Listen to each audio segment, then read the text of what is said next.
I think particularly it's good, the agent of change notion is excellent because it creates engagement. I think that's where the city can be particularly useful. In Austin, one of our core values, since I've been here for 23 years, has been live and let live.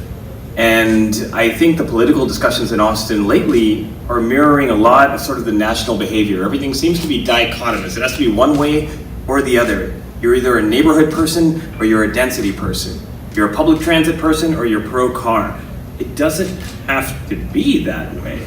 And what I think is positive, or what could be leveraged positively, particularly about Agent of Change, is that it creates a forum for engagement.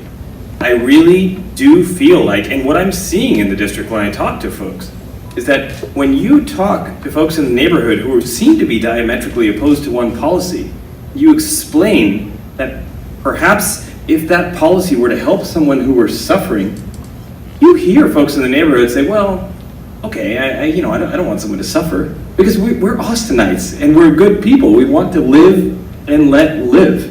And I think basically instituting and adding, reviving Agent of Change, the notion of Agent of Change, and adding teeth could be a really, really healthy mechanism for engagement, not to mention, obviously, a pragmatic policy lever that could be extremely helpful. Thank you very much, Mr. Motwani.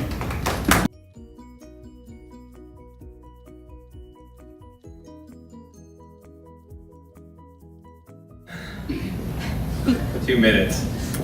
This question is a lot bigger than 2 minutes. This is a question of racism, and it's a question of systems of oppression.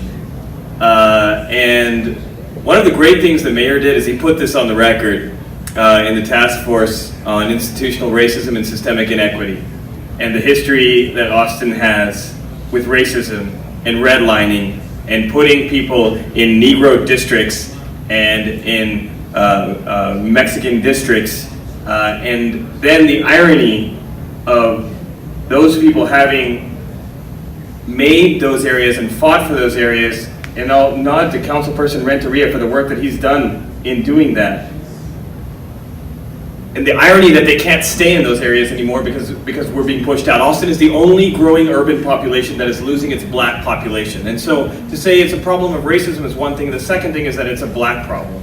It's a problem that we're losing our black population. And Virginia Cumberbatch said in response to the study that identified this, the reducing population of black people in Austin, she said that in addition to poverty that of course is disproportionately affecting people of color,